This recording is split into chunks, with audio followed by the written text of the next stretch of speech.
Welcome to the Watch and Wine podcast, a show about cinema brought to you by Mercy, Maria, and Rowan.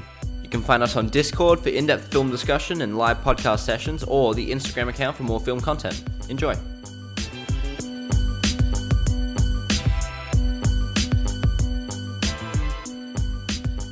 Hey everyone, welcome to the show. My name is Rowan, and you can find me on Letterboxd at Rosace and on Discord at Rosace. I'm joined by my co-hosts Mercy and Maria. Hi, I'm Maria. You can find me on Letterboxd as Maria ROM. And I'm Mercy. You can also find me on Letterboxd at literally Mercy with an underscore in between those two words. Yay. Okay, so I think this is going to be kind of the first official episode of the podcast. We did a little bit of an episode 0 last week where we answered some questions, sort of introduced ourselves. Hopefully the audio quality is much improved from last week. We kind of know what we want to say. We got a whole show planned out. We're going to talk about some trailers, do some reviews, answer some more questions. Hopefully that's great. So anyways, we are from the Watch and Wine Discord server. So Maria, you can kind of do a little bit of an introduction for those who aren't familiar with that. Sure. Yeah, you can totally join the Watch and Wine Discord server. It is a server focused on art, foreign, and horror movies. So if you're interested in any of those topics, you can join us. We are a very international community, so I hope you can find a good place in here. Yeah. In addition to the podcast, we also have a weekly roulette where you can get paired up with someone on the server and have a film recommended to you on a specific theme. And then we also do film monthly topics where we'll have a theme for the whole month and we'll watch films and discuss them together. So if any of those are things you're interested in, you should join us. So what we're going to do is we're going to jump straight into a movie review segment. I don't know if we've got a name for this segment. I guess it's just kind of the movie review segment. For reviews, we're going to do something a little bit different. We have a couple of recent films that have come out, but we have not all seen all of them. So we kind of have different groups and combinations of who's seen what. It actually worked out kind of well because all three of us have not seen a single one of these movies. We've all kind of it's all kind of either two or one of us have seen the movie. Right. So that leaves one of us to give some thoughts, so some basically impressions. You're getting an even perspective of two of us on each film, and the third person has not seen it. So that's kind of how we're going to do this segment. And we're starting with Cruella because Disney owns everything, and so we have to start at the top of the food chain. I am the person who has not seen Cruella, so my thoughts and opinions are purely based off of the trailer. I don't have much to say about this. I really love Emma Stone.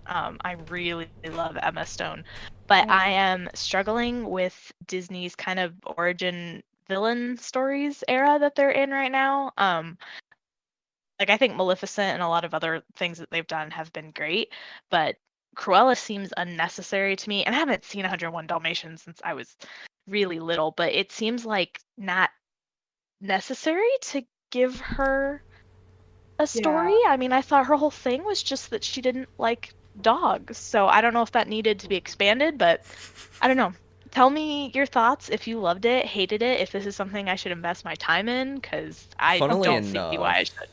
The dogs thing is kind of 2% of the movie. That's not even a main part of it. That's not even a thing of her character. I think they do a good job of kind of expanding on not the her motivations, but the origin story. I think they add enough to kind of justify it. I think it's very colorful and the performances are very what's the right word? Not fantastical. They're about 300% London, especially the main two characters. They go thick on that London accent. It's insane, but it's also weirdly satisfying. The dialogue it's very kind of nice to listen to. I don't know, it's very addicting. I really liked it every time those two characters had a conversation.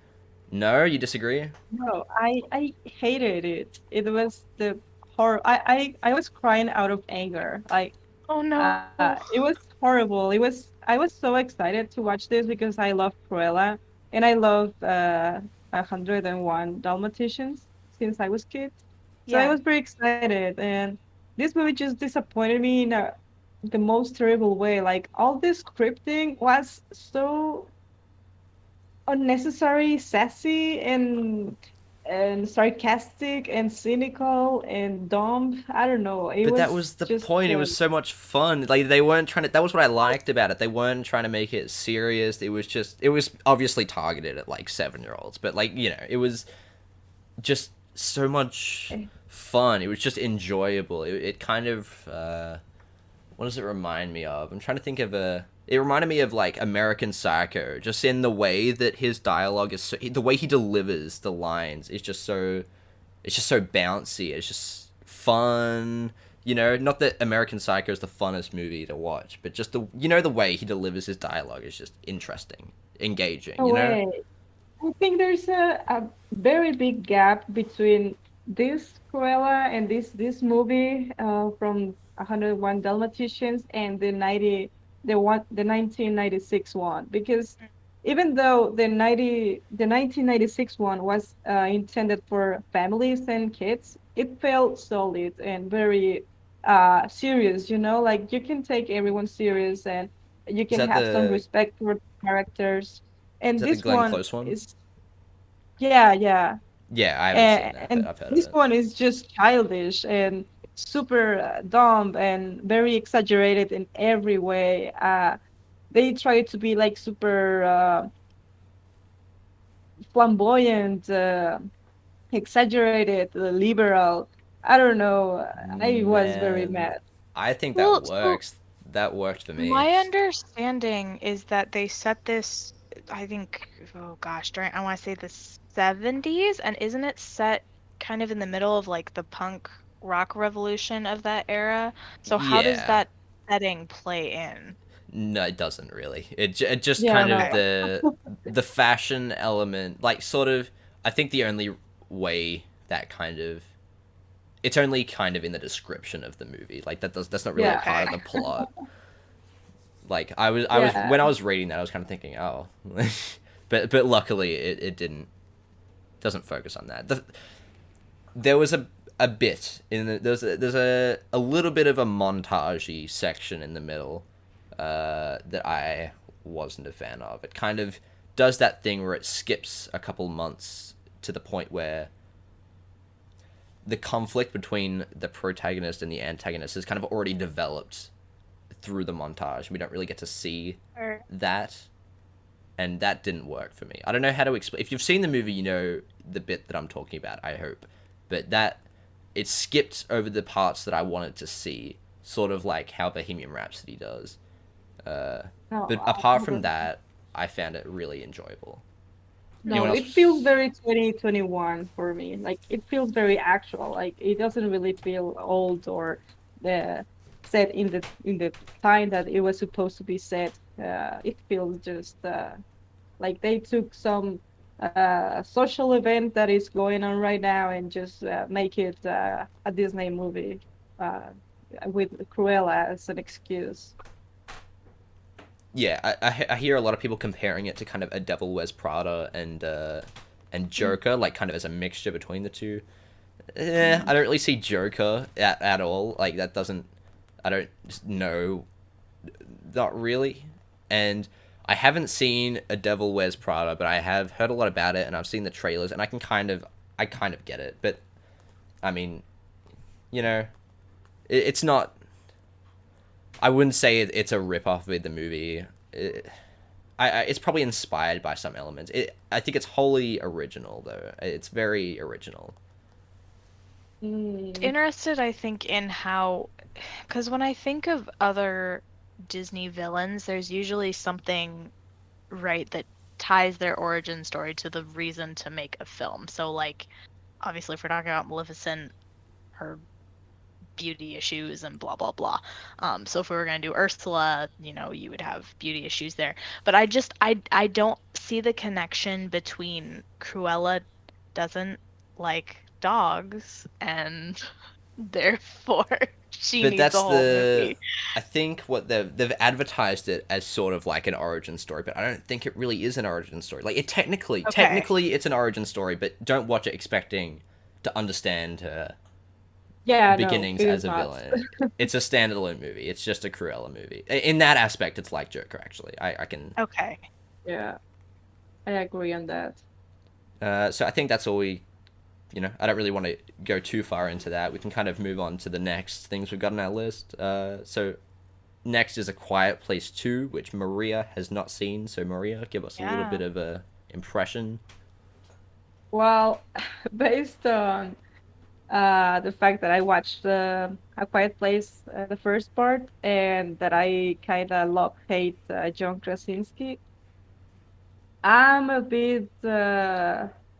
I'm expecting to hate it actually. Like I just know that I will hate it because I hated Quiet Place Part One. Mm. So I saw the trailer and it is the same shit. Like it is exactly the same, just like a continuation. So it makes no sense to me. And I mean, I will watch it just for the sake of watching it, but uh, I know that I will not enjoy it. But who knows? Maybe I'll like it. I don't know. You're exactly right. It. Well, if you didn't like the first one, you're not gonna like this one. But Yeah, you will hate the second one. on the other hand, it's if you liked the first one, it just gets better. And I liked the first one. I thought it was, I don't know, like, solid. This one was just kind of everything I wanted. It was what I wanted Zombieland 2 to be, just kind of more of the same shit. I think Zombieland 2 just kind of devolved into dumbness, but this one is just, it's on the exact same quality, if not ever so slightly better than the first one for me. What do you think, Mercy? I think there's some good. I'm really fascinated with how.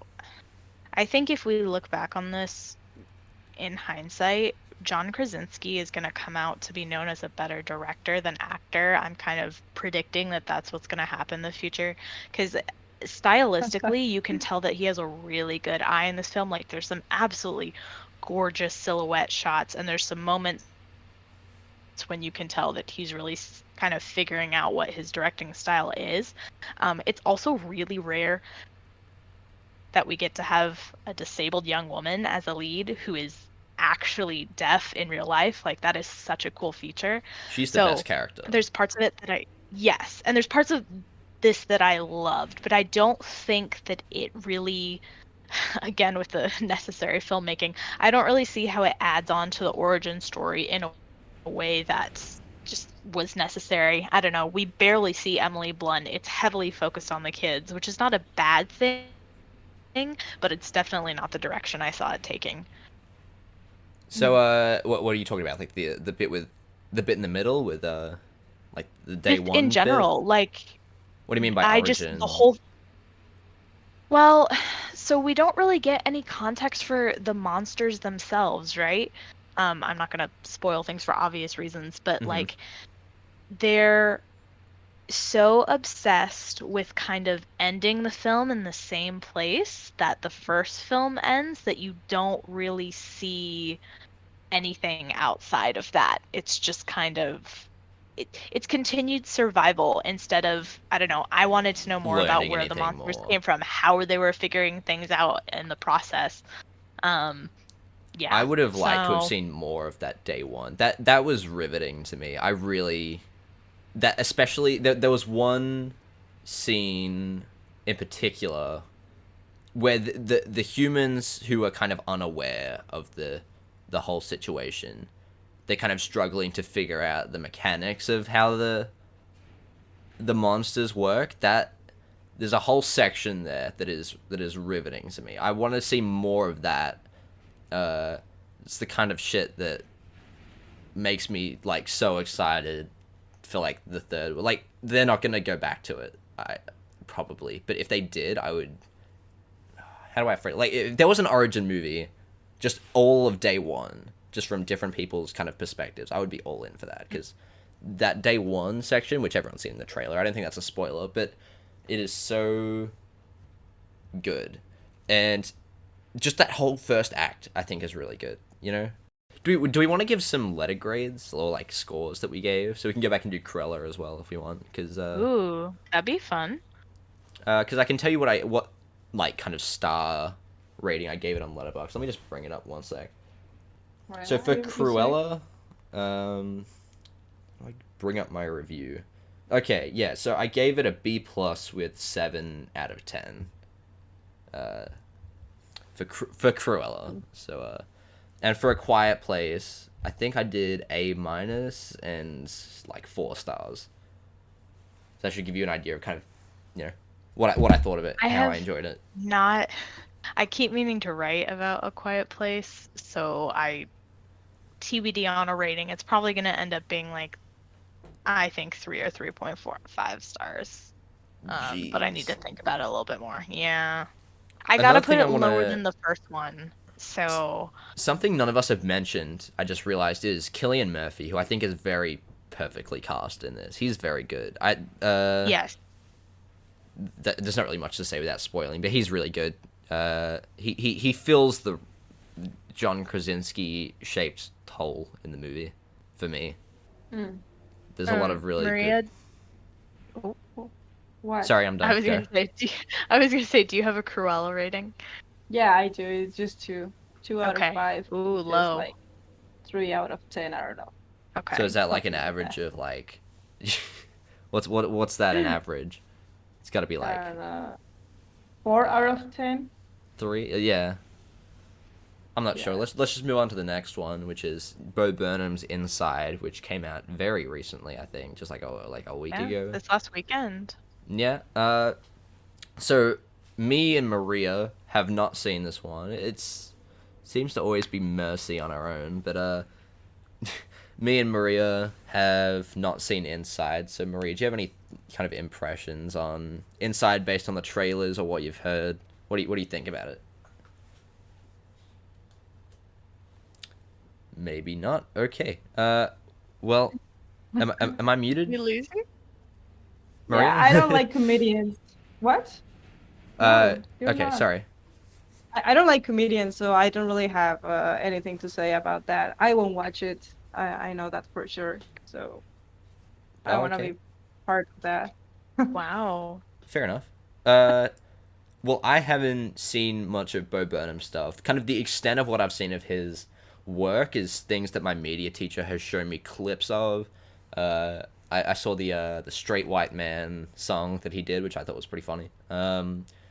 He's also, I say too much. I need to stop saying I saw him in Promising Young Woman, and he was really good in that. I think it was, he's very confident, for kind of his age. He's very charismatic, I think, and I understand that in his work he covers a lot of kind of mental health stuff, which I don't know anything about that, so I can't speak to that. But how is it for you, Mercy? You've seen it. I have not seen a lot of Bo Burnham's work. I've seen Make Happy. I have seen Promising Young Woman, but I have not seen as much of his actual comedy performances as I would like to.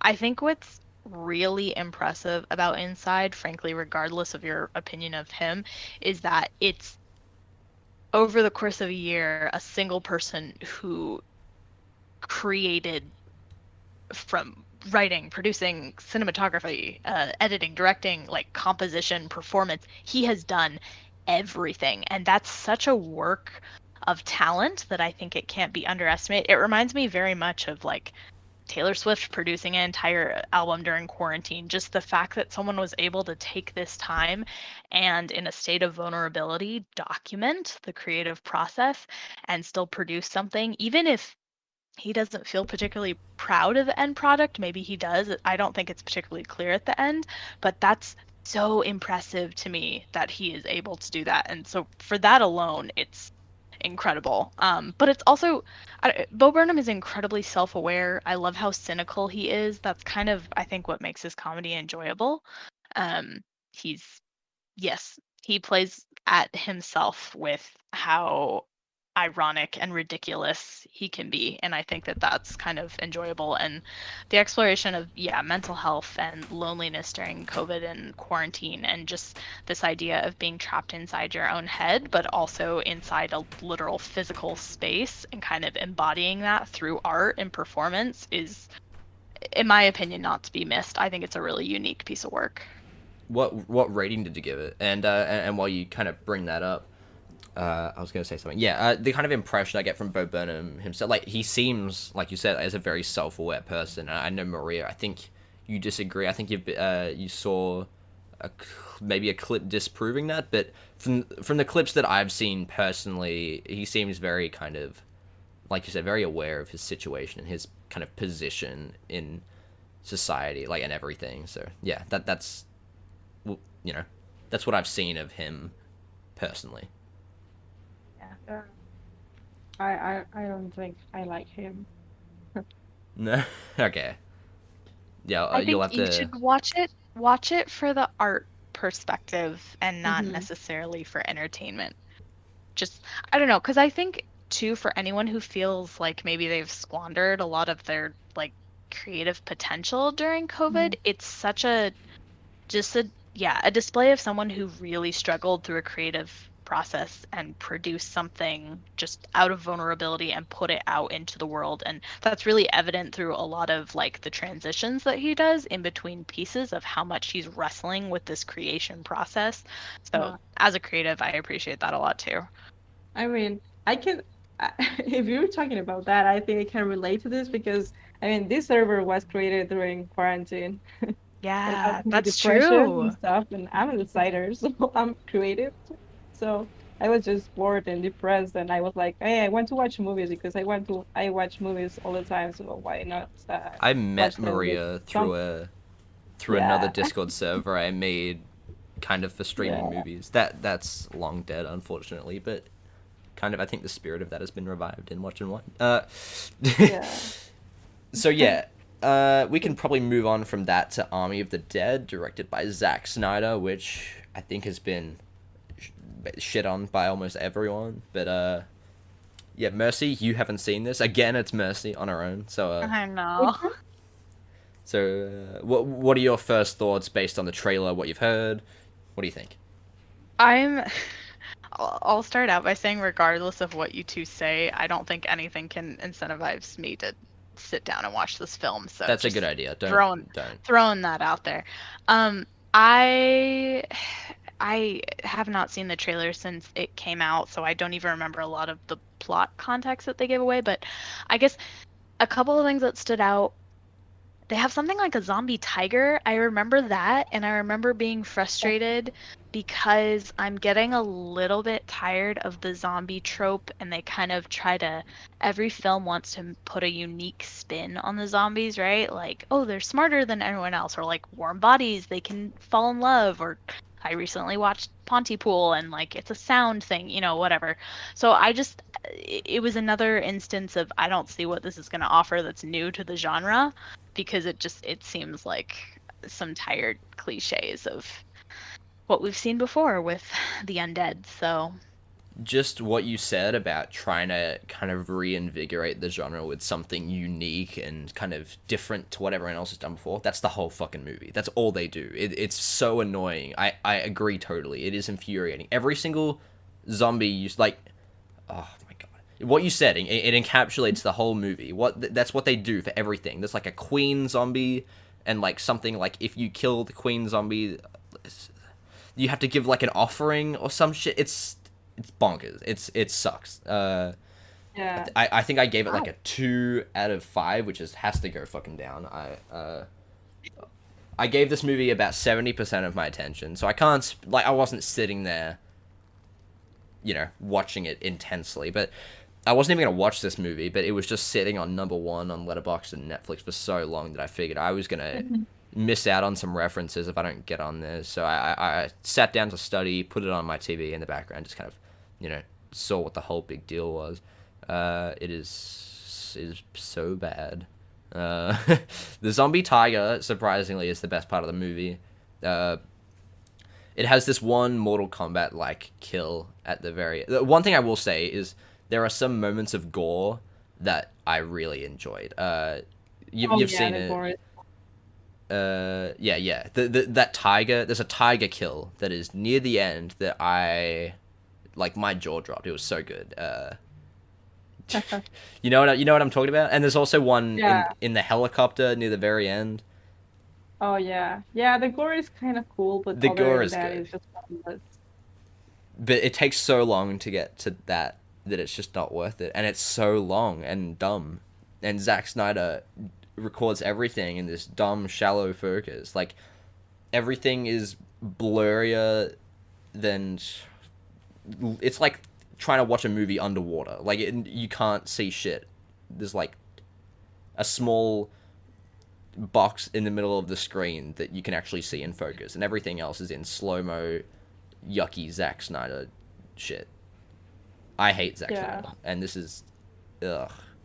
And somehow this got like 80% on Rotten Tomatoes, and that just frustrates me because it is not that good. Don't watch this movie. F. Not F because Yeah. the gore is okay. I'm gonna see what I gave it. I dot pointed a few thoughts. I actually let me bring that up real quick. Maria, do you want to add anything? Yeah, while I'm bringing this Well, up. no, well, I mean, it's the same that Ross said, that it is just pointless. Uh, the war is good a bit, I think, but nothing really worth it. Like, I mean, it was nothing remarkable.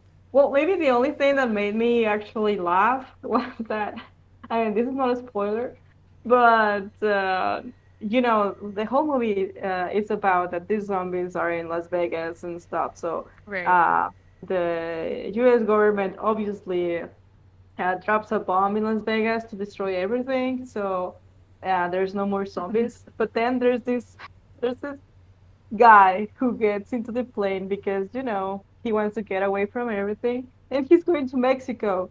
So while he's on the plane, he discovers that he is infected. So like, I thought it was funny that because U.S. American productions never include Mexico unless it is a shitty situation. So this was again one more of those situations where they just spread the zombies to Mexico. So that made me laugh. Actually, it was that was the Kind only of funny. yeah, like I listed some. yeah. I've got my review up. Sorry if that's if you got anything more to No, say. go Sorry, I didn't ahead. mean to interrupt. I don't actually No, remember that thing that you were talking about. With no. the Mexico. Like I said, I wasn't really paying attention, but I didn't. I don't think I caught that. Oh, Yeah. well, I mean, maybe it makes sense because in the end, like he's in the plane, and the pilot on the plane says, "Welcome to Mexico," but he says it in Spanish, and there's no subtitles for that, so maybe only people who speak Spanish will get it. Uh. Makes Okay. Well, sense. that's interesting. That yeah. This was one of those. This was a rare occasion where I actually turned off the subtitles to the movie. It didn't deserve that. It didn't. Yeah. It didn't deserve my attention enough to kind of want to know what they were saying. I just kind of. It was literally just on in the Uh, background as dumb brain entertainment. So I've got 5 things listed as like thoughts on my Letterboxd review.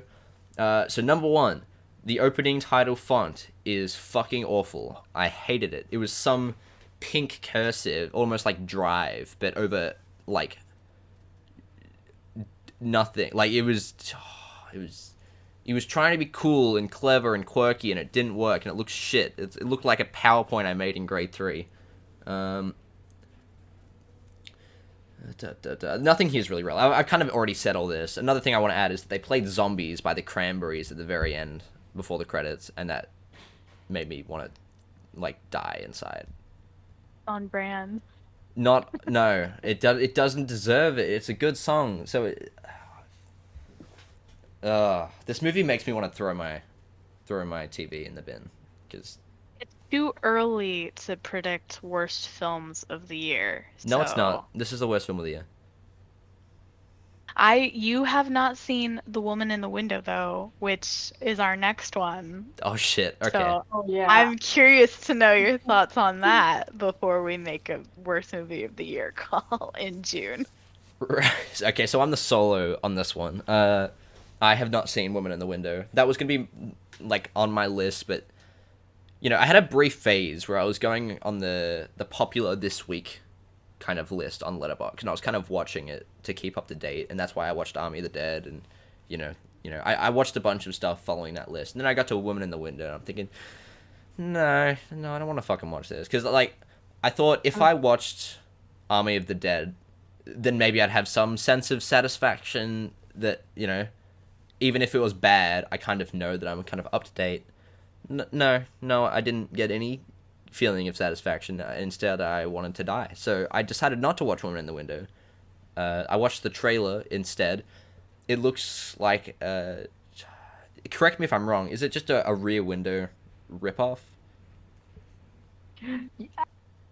Yes. It could be. Yeah, it could be.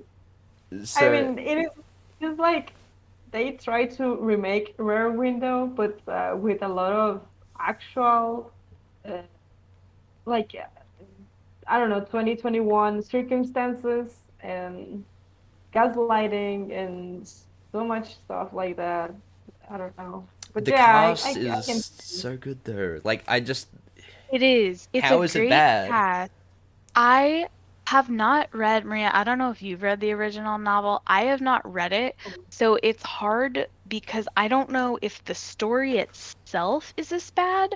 Like, there might be more pertinent details in the novel, maybe that would Enhance give the... a Make it better. give a little bit more um, coherence and competence, um, in my opinion. But I mean, Adams is fantastic because Oh when yeah, is she Adams is. not fantastic? But it feels so forced in terms of how Yeah. characters interact with one another and how they respond to situations.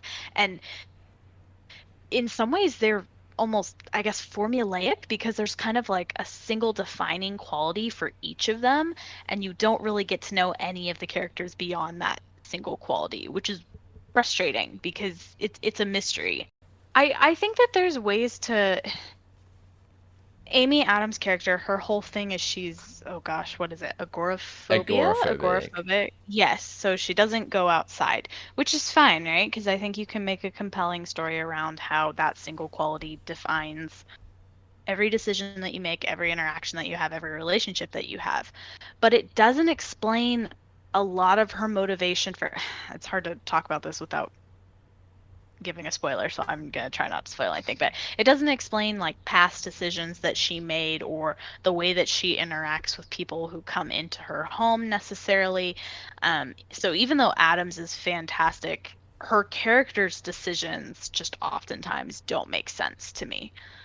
I haven't seen it, so I can't confirm or deny, but I will not be watching this movie. Like, I would recommend skipping.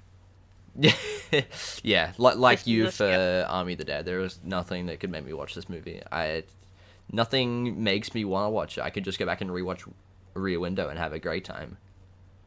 It's really funny because Joe Wright, I didn't realize it until I was watching and I was kind of drawing parallels in my head between because he's done like Atonement and Pride and Prejudice and Anachronia and kind of period pieces are his thing. So it almost felt like this is a little bit of a departure from what Like he's out of his done in the ballpark sort of past. thing.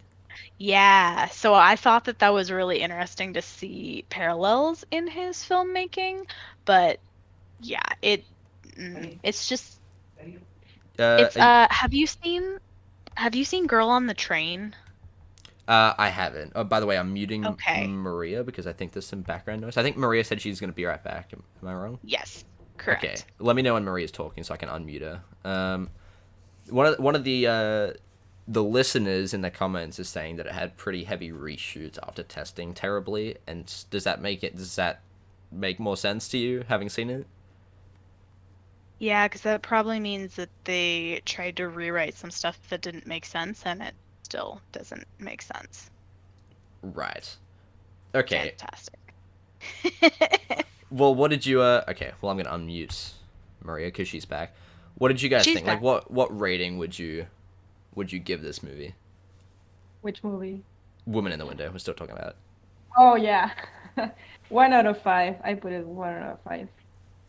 I Mhm. think I gave it I want to say it was either a 2 or a 2.5. I think it was a 2. No, For why Amy two? Adams. Too much.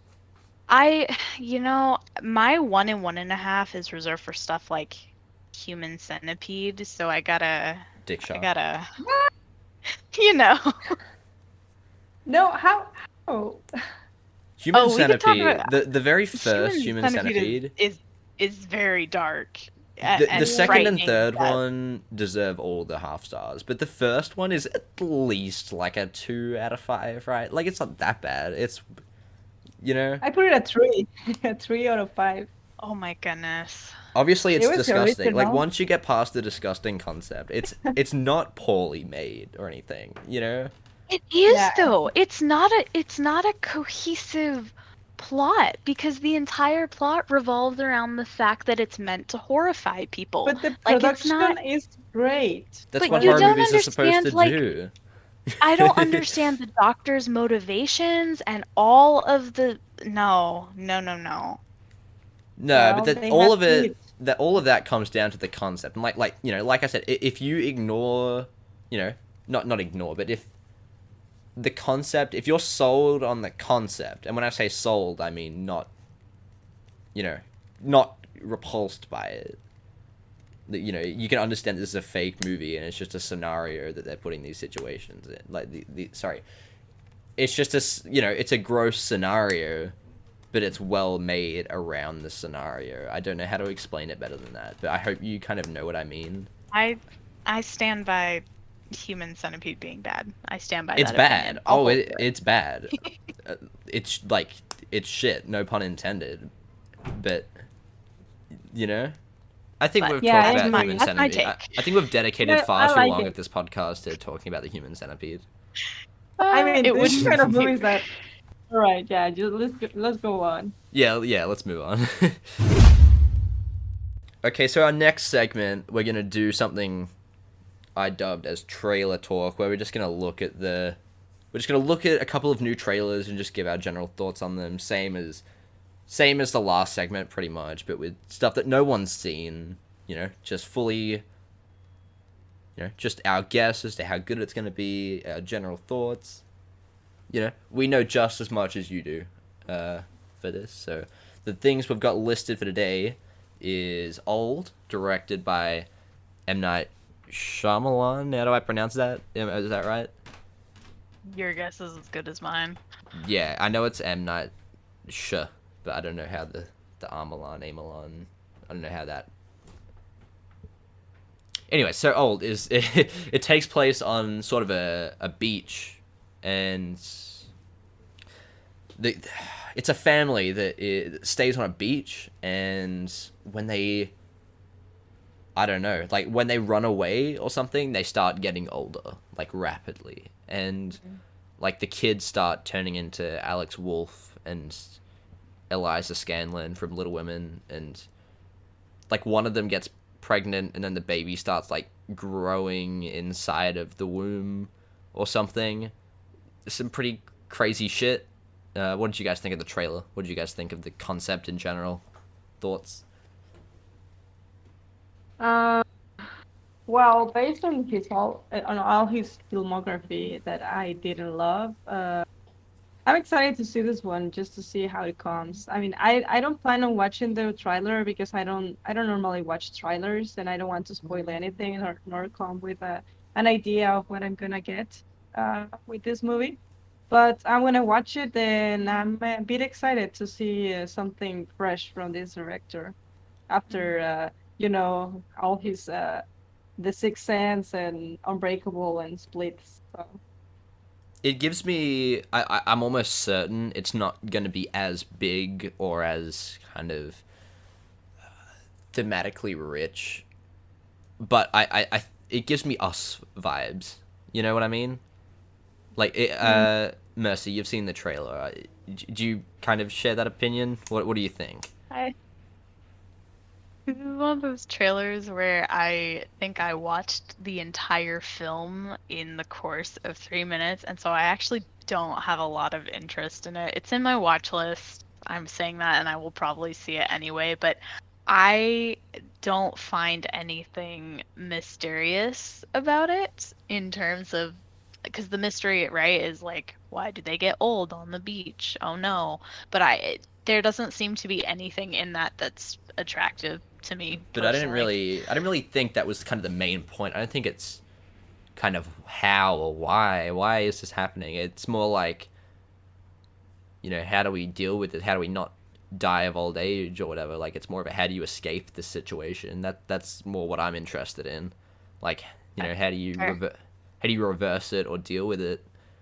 And it's got a decent cast. I think Alex Wolff is kind of dumb, but I don't really like any of his performances. In Jumanji, he's kind of cringe. In Hereditary, he's normal. Right. It's interesting that Maria, you brought up the director's filmography, because this is the same director as you said, The Sixth Sense and Signs, right? Didn't he also direct? I could be crazy, Split. but like After Earth and The Last Airbender and some. I'm just remembering films that got absolutely shredded by critics because they were so bad. Yeah. Those two, yes. And then I think there's stuff like, I haven't seen Unbreakable, but I know he did Split, which is where I was introduced to him, which is kind of middle ground. It's not, in my opinion, phenomenal, but it's me too. It was enjoyable to see because I think it talks about something that hasn't been explored really in film otherwise. So it's such a mixed bag of what he's capable of, which is probably why I'm not that excited for this. Yeah, I'm excited for it as cool. The cover, like the poster. Yeah, the poster, yes. I haven't seen it. I need to look it up. What of Yeah, it looks cool. I'm looking at it now. Oh yeah, it's sort of like someone sitting on the beach, and half of them is kind of young, and the other half is sort of wrinkly and dead. So that's cool. You're right. The what was I gonna say? I had a train of thought. I'm excited for this movie in the same way I'd be excited for something like, I'm not expecting anything better than Fantasy Island, but I'm sure I could go turn my brain off and have a good time, Like, it gives me Fantasy Island vibe. Like, it could go either way. Like, it could be... Yeah.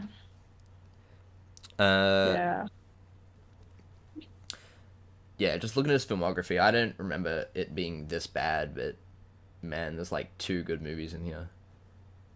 The Village is really enjoyable. Oh, really? I watched The Visit and I didn't like it.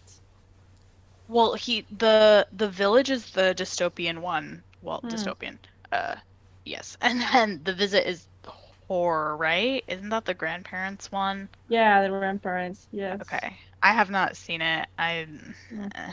Yeah, it's not that good. The art is cool though. Like the whole production and the credit scenes are super artsy, but other than that, it's just. It's almost like 1917, where it has clips of sort of the movie playing inside the letters. You know what I mean? Yeah, I thought that was a cool effect. Anyways, the next thing. Sorry, go. I think we'll wrap it up though. Yeah, let's move on. Yeah, so the next thing I want to talk about is In the Heights, directed by... Oh, I don't think it is directed by, but I think it's created or written... Somehow Lin-Manuel Miranda is involved with In the Heights, and it's directed by the same person as Crazy Rich Asians, who I will bring up in 1 second. What do you guys think of this? What do you guys think of this trailer? I didn't watch the trailer, but I know what it's about. Oh yeah, I did watch it in the cinema the last week, I think. But no, I'm not interested. It's just like a step up. Actually, he's the same director as some of the step up movies, so I'm not interested in that. See, this looks really appealing to me as someone who thinks the opening scene to La La Land is like one of the best scenes of all time. Like, I love that opening scene of La La Land. It looks like a whole movie of that.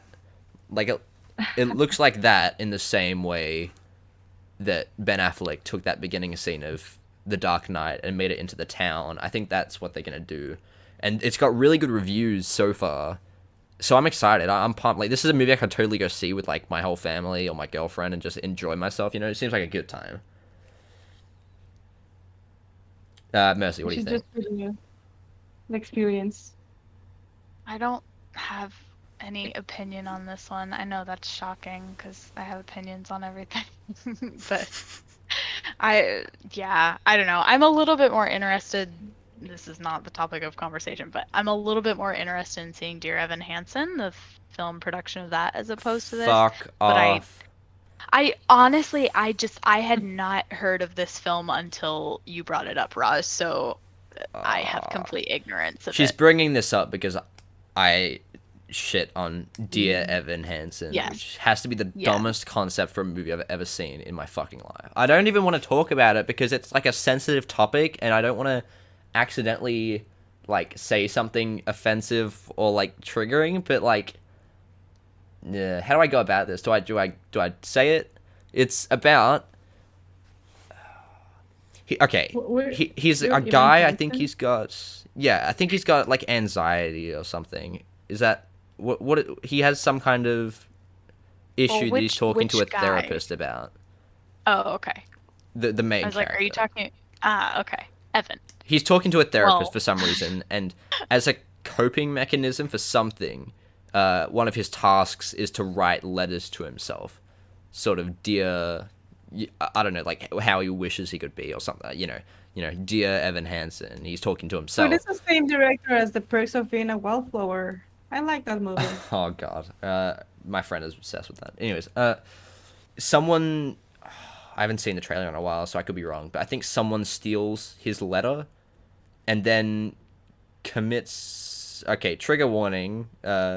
He commits suicide, and all they find is the letter that says "Dear Evan Hansen" and is talking about, and oh my god, and then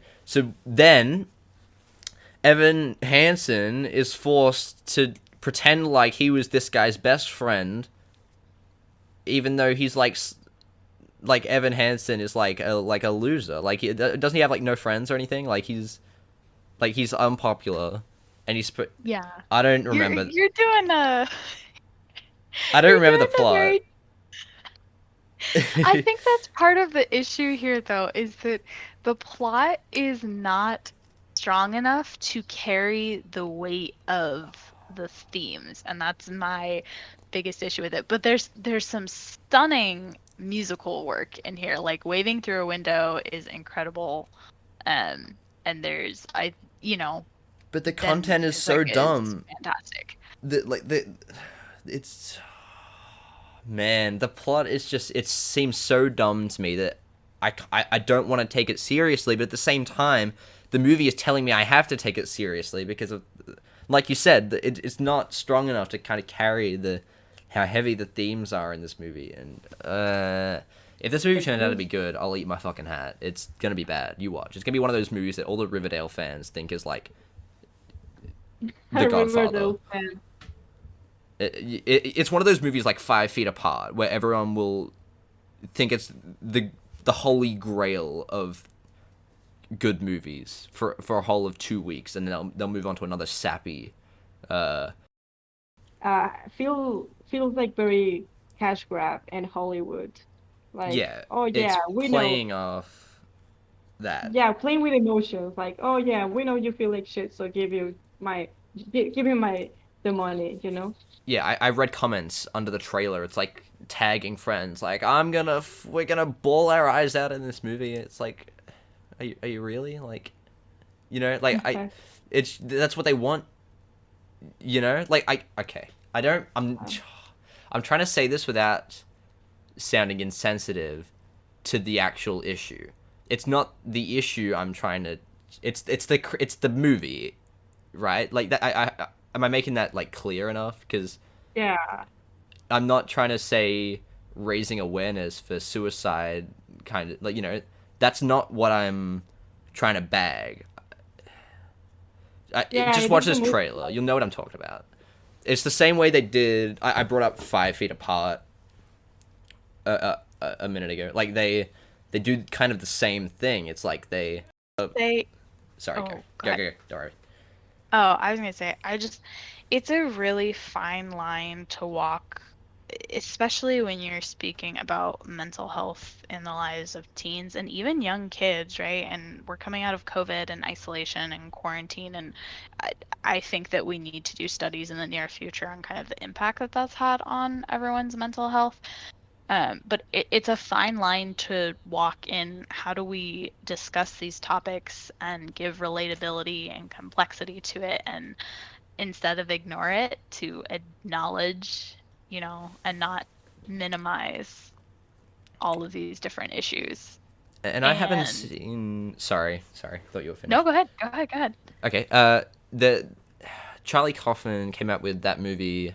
I'm thinking of Ending Things, and judging from that title, I haven't seen it, but from that title, it sounds like it could be something about that. Oh Is that no, no, nothing? that's It's not, no. yeah. No. I mean, It's not Okay. I mean, yeah, it has something to do with that, but at the same time, it doesn't. It That's the goes sort of more. vibe I got from that It is title. very Kaufman-esque. It is just Yeah. Kaufman making Kaufman Yeah, stuff. I mean, life and death are themes in there, but like, well, It's depending on not. your It's not about interpretation of it. that. Generally speaking, that title refers to she's thinking of ending the relationship. Right. So it's okay. So it's like a breakup context. Okay, Yeah. that makes more sense. I thought, yeah. Okay, don't mind me. That was I mean, that was what yeah, I but thought for like so long. the whole movie feels like that, like there's this girl who's just talking like, oh, I'm so depressed, I'm so sad, I wanna die, I'm not living with my best life with this guy. So everything is like on narration mode. Yeah. So you get a lot of those feelings like, oh my God, she's gonna suicide, and then you realize like, oh no, she just wants to break up, but come on, like, just Uh, stop for a minute. mhm. But yeah, it's like that. Uh-huh. Yeah. Should I give that a watch? Like, it doesn't have like a funky aspect ratio as well. Like, isn't that like It is 4:3? average. I mean, I just watched it because of the hype and wanted to know what everyone was talking about. And I mean, I don't regret it. It was kind of cool. It had some cool concepts, but I don't know if you will like it. I'll come back to you But on that. I might give it a watch. yeah, it's not a bad movie. It is just meh. So the last thing we want to talk about is Last Night in Soho, which I think all of us like all of us like the trailer for that. It's Edgar Wright's new project Yeah, yeah. Yeah. after Baby Driver. Yeah, so what do you guys think of Oh, that? yeah. I don't know. I'm excited and now at the same time not that excited. What turned you off about it? I don't know. It's just the Brady Driver thing. Like seen it and I don't plan to see it. And uh, it just knowing that the director is just made that movie made me think that the director is not that good Have you seen his in other movies? direction. Yeah, Scott Pilgrim and Shaun of the Dead and Hot Fuzz even. Yeah, And I enjoy them. Yeah, those are great movies. Like I enjoy them, but the fact that Baby Driver was made, it just I don't know. I just hate Baby Driver so much. I think it's Baby Driver is really popular too, so I'm kind of surprised that you're saying that. I like it. Have you seen Baby Driver, Mercy? I assume you haven't. No, I have not. And kind of after all of the stuff that went down with Ansel Elgort last year or 2 years, whenever that Yeah, was, I it don't plan on watching it. it got really Uh, unlucky. It has Ansel Elgort and Kevin Spacey in the same fucking movie. Yeah, Like, yes. that's but why I don't okay, want to watch it either. yeah. I've seen Kevin Spacey in so much stuff that it's kind of I'm trying to train myself to hate him. Like, like Yeah, like he has good performances, but it's just knowing what he's done. It's just puts like a Well, dark cloud over if every you movie that he's in, if you believe in separating art from the artist, and which if I that's do. your, But I then it actually might be a bit easier for you.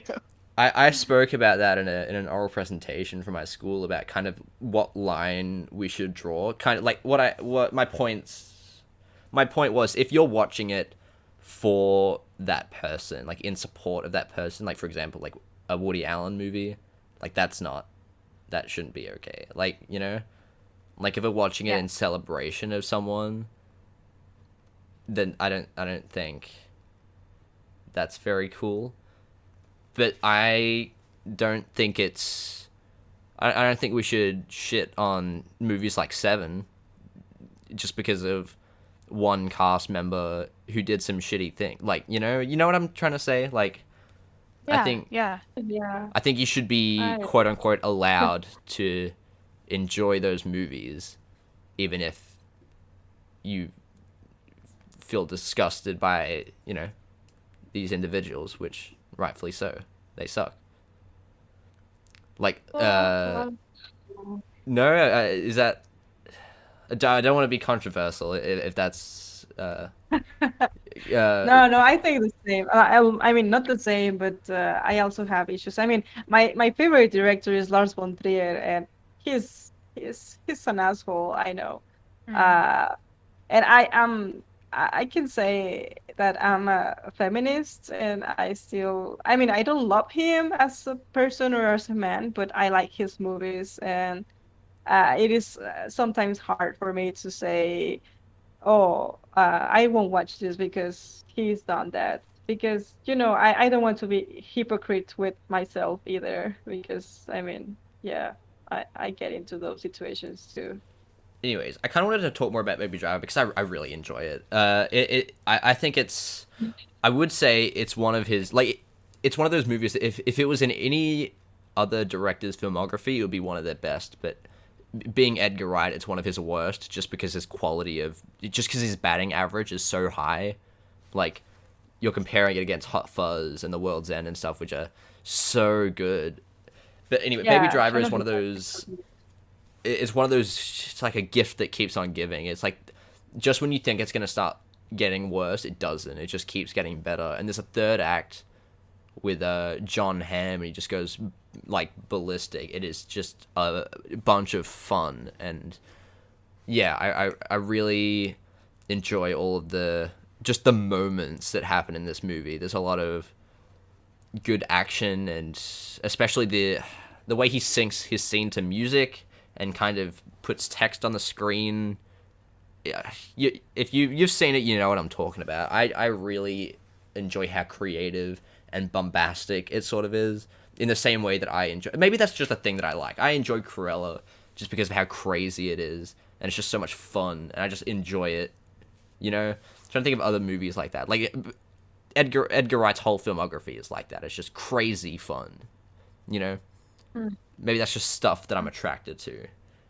I'm finding it funny that you talked so much against the zombie film's text on the screen, and then you love it in No, no, other no, no, no, no, films. no, no. That's different. I'm talking about the font that they used for the Army of the Dead, and the color. Sure. It conflicts with what's on the screen. So But the text is okay, but it has to be it's the opening in credits. perfect But context. Oh yeah, the opening credits. what I'm talking about is when Baby is walking through the street and he's dead. You haven't seen it, so you don't know what I'm talking about. I have not. There's a scene where he walks down the street and he's singing a song, and the lyrics of the song pop up on the street, like in the windows, like the lyric. It's really cool. You should at least check out that scene, just because of how creative it is. It's just very technically well done. I'm not opposed to watching Baby Driver because there's some people in my life who've highly recommended it. It's to a me. high recommend from me. Like, Drop out of roulette because one person recommended that movie to me, and I even left that server in a rage quit. That's how much I hate it. Oh wow. I mean, I haven't seen it, but yeah, I was so mad because I was like, hey, I'm not watching this because Kevin and Ansel are there, and this guy was like, oh, but it's the best movie ever, and I just rage quit. Like I left immediately.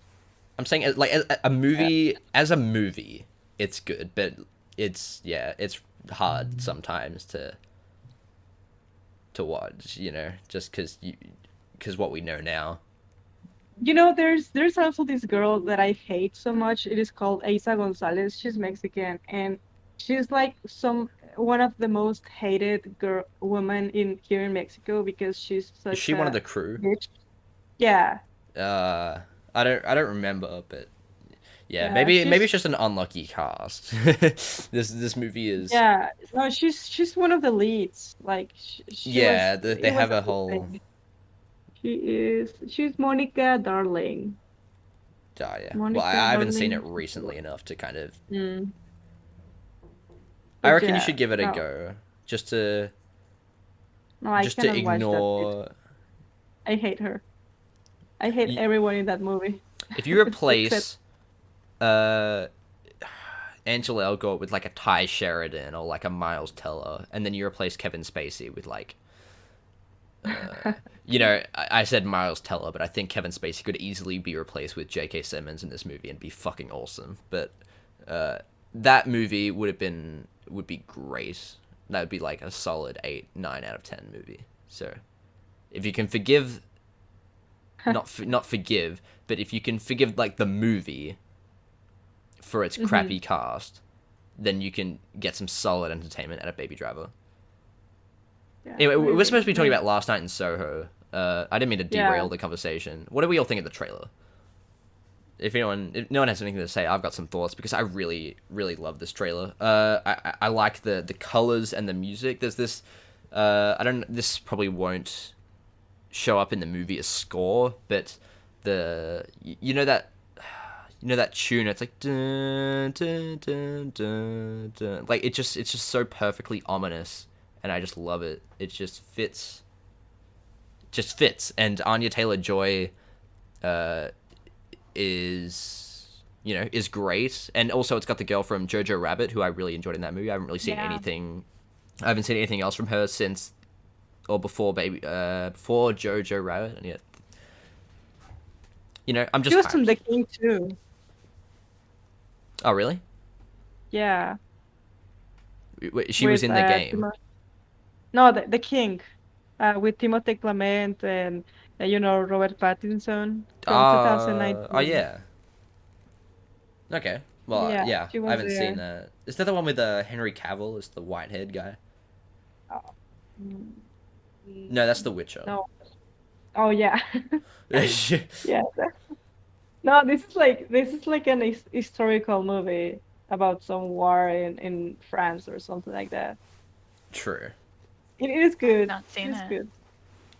It's actually funny because Timothée Clement, he's French, so he makes the role of this English prince, and then Robert Pattinson, who is actually English, makes the role of this French prince. So it's like inverted, and they have their accents very weird. It is funny to see them that way. Huh. It's on It is Netflix, it right? is a good movie. It's a Yeah, it Netflix is on That's kind original. of Netflix. interesting. I think so. I don't know. I watched it on Netflix. So I think for Last Night in Soho, that's like kind of a 2 out of 3. What is that right? Who who's Yeah. excited for this? Yeah.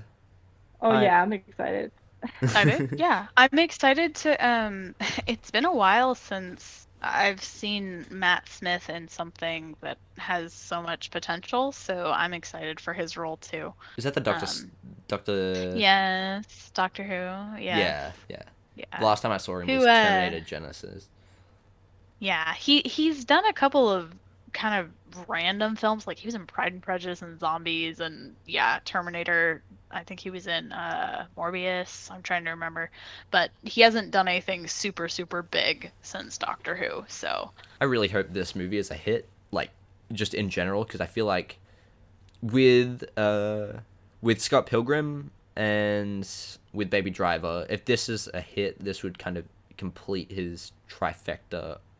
Not not it's like he'd have 3 big hits under his kind of belt to be able to call him one of the greats, sort of, or like like Damien Chazelle, like he's gonna be one that gets remembered as one of those fantastic directors. Like with like such a solid filmography, like Quentin Tarantino, he wants to be that, but you know Oh yeah. he has fame, and he has some good movies, but he should not be remembered as fondly as I think people like Edgar Wright should be. That's just my hot take. Yeah. So we can probably move on to questions now. I think we're all kind of falling a little bit silent. We're kind of running out of things to say. So let's do some questions. All right, so now we're gonna go through some questions that the people from the Watch and Wine server asked us. If you want to participate and ask us questions, you can join us too, and comment or ask in the channel. Yeah, another So benefit to being in the server is you can also kind of listen in live as well. So we got a couple yeah, listeners listening to us right now. Shout out. Um, oh yeah, so if you want to listen to us live or hear us answer your questions, join our server. yes. So we're going to answer 2 questions just because we're running a little bit short on time. We answered 4 last week. So sort of the questions we have today. First question is from Proxy. I don't exactly know how to pronounce that. I think I'm just going to, Proxy. Could be Yeah, proxy sounds good. Proxy sounds right. So what's the best movie that we've seen that we would never see again? So anyone have an answer for this question? I do. I mine is kind of a multifaceted answer. I love horror. It's my favorite genre, but I surprisingly have seen a lot of the staple kind of classics, and I probably can't picture myself going back and watching them. So I'm thinking like, oh gosh, The Exorcist, Silence of the Lambs, maybe The Shining, like Rosemary's Babies, a lot of those classics that kind of set the tone for what was to come, and they're phenomenal, like for good reason. There's a reason they're respected, but I don't know. I don't really picture myself in the future going back and watching that. Maybe Silence of the Lambs because yeah, but Oh yeah, anything that's else, I don't know. funny. It just I can't picture myself sitting down one night and saying, I gotta watch a OG horror film. My Yeah. answer's sort of about how much it affected me as an individual, and I don't think I'll be revisiting Darren Aronofsky's Requiem for a Dream anytime soon. I know you love Aronofsky, Mercy, but Yes. this is one I will not be touching at least for a solid few years. We watched this in the original We Watch Movies server that me and Maria met in. Someone picked that Yes. to be the movie we streamed with everyone, and I think we traumatized about 25, 16-year-olds for life. We're not gonna be we're not gonna be doing drugs anytime soon. Aronofsky kind of made sure of that. Man, it fucking messed me up. It's one of the best tone setters I've ever seen, like in my life. The only thing that's ever come close since is one that I watched recently called Sinister, which I thought was it was a really effective mood setter, especially with that very opening shot and those Super 8 kind of clips of like various murder methods. Just sort of stuff that really gets under my skin, like Requiem for a Dream is just full of it, especially that ending scene. It just leaves you on such a depressing note. I'm never going to want to revisit that by choice in the next 5 years, easy. Well, mine will be the Russian Ark from 2002. Like Ooh. I loved it. I fell in love immediately, but I don't know. I think that movie is just like an experience, like you cannot. Well, I could not go again over it, and experience it again because I think the magic and the impression will be lost. So yeah, that's the best, but I will never see it again. At least willingly. Okay, well, I guess on to the next question then. So, Yeah. well, Matt Samal begged us not to ignore his question this week, so we'll oblige him. So what's a movie that we'd want to be an extra in? And I haven't really thought too much about this question, but I've got an answer that sort of came to mind pretty quickly, which was... I actually have 2 answers, but the first thing that came to my mind was Shawshank Redemption. I feel like being on that set... What? I'm especially thinking of that, the fresh fish scene with, they're all in the cells. I'm just... Because everyone sort of gets to participate in that, you know? I'd want to be an extra in a movie where I get to actually do something that I could kind of, not just stand around and be like, hey, that's me, you know? Like, not specifically Shawshank Redemption, but any movie where the whole crowd gets to kind of join in and have an active role in the story. Another example of this is in Jaws, being one of the kids who runs out of the water when the kid gets eaten by a shark. I think that'd be pretty cool. So what do you guys got for that question? I have I would put a lot of answers for this because really anything that kind of makes dance and cinema go together in a visually beautiful way is something I would love to be a part of.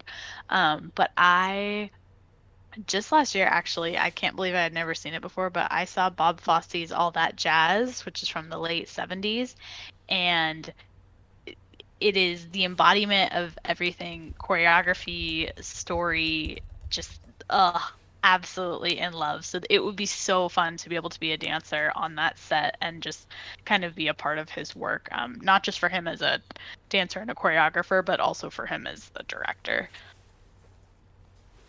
And Maria? Yeah, I don't know. I wouldn't like to be in movies in the first place, but if I had to be in one as an extra, probably in Pirates of the Caribbean. I would love to be some Ooh, pirates or something like that, or some fish. I don't know. that's a I good just love that. answer. You know what the real answer is? One of the zombies in Army of the Dead. That's Oh my 100% God. what I want to be. No, no. Can I be Bro, the queen? Oh my uh, God. even the zombies don't even look cool. They look She so was ugly. pregnant. She was pregnant. Mercy. Oh, no, never mind. That's Like a zombie queen, and she was no. pregnant. Yeah. Anyways, I think I don't know. I think we covered everything we kind of need to cover for this episode. I think. Do we want to wrap up there, sort of? Sounds Yes. good to me. All right. Well, thank you guys for listening to the Watch and Wine podcast. You can find me on Letterboxd at Rosace, or on Discord at Rosace, ROZACE. Yeah, you can follow me too on Letterboxd as Maria ROM. And I'm on Letterbox at literally Mercy with an underscore in between those two words. Anyway, so thank you for listening to the whole show. We will catch you next episode. Yes, bye. Bye. Thanks for tuning in. Thanks for listening to the Watch and Wine podcast. Make sure to Google our Discord server, Watch and Wine, to meet us and listen to these podcasts live. You'll also meet a ton of other like-minded users who love film just as much as you do. And as always, have a good one.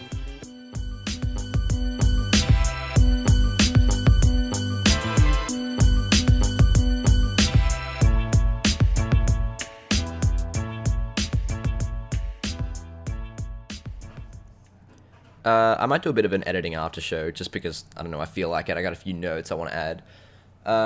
Yeah, so if you're just wondering why I spoke so much more, like, it seems like my voice is... there's a lot more of me than the other two. It's because I'm recording in the middle of the day while they recorded at, like, 12 and, like, 1 a.m. So it's probably, like, 4 or 5 a.m. for them right now. They're probably fast asleep while I'm editing this. Yeah, well, that's why. They were just tired, I think. That's why they were having trouble kind of answering those later questions. Like, as, snappier as compared to the earlier half of the podcast. I don't know what to talk about. So, but things that kind of got left on the cutting room floor, things I cut out. There was a bit where we were talking about Dear Evan Hansen, and we were kind of being very careful to tread lightly over issues like, issues that we didn't want to trigger people with. But then we kind of delved into a bit of an in-depth conversation on 13 Reasons Why, which was a tangent of the tangent that was the Dear Evan Hansen conversation, which was not only kind of irrelevant, but, I don't know, was also a little bit of an overload of a dark topic. So, that got left out. During the Quiet Place 2 bit, we talked about John Krasinski for a whole while, and his impact on the Quiet Place 2, which was frankly pretty boring and an unnecessary extension on a review that kind of already went on a little bit too long. There was a Knives Out conversation that we were going to talk about in the middle of the Women in the Window the Women in the Window review, and I accidentally said disregard racism, like, not meaning to. Like, There's a couple of racist jokes in Knives Out that I must have how do I phrase this? There's a couple of jokes in Knives Out that could be interpreted as racist, and I didn't want to kind of. Even now I'm having trouble phrasing it. I accidentally just said disregard the racism and look at the whole picture of the movie, which is not really what I meant to say, but even saying it now, like, I hope you guys understand what I mean, but also you understand why I cut that bit, because I didn't want that to be kind of misinterpreted. Yeah, anyways, I just thought it might have been interesting to know what was left out of this whole thing, and I hope you enjoyed the episode. I hope I can cut out my ums and ahs a little bit more in future episodes, and have a good one. Have a good afternoon or morning, night, whatever time period you're listening to this in. If you're listening to this, you've also reached the end of the podcast, which, I don't know, thanks, and I applaud your dedication.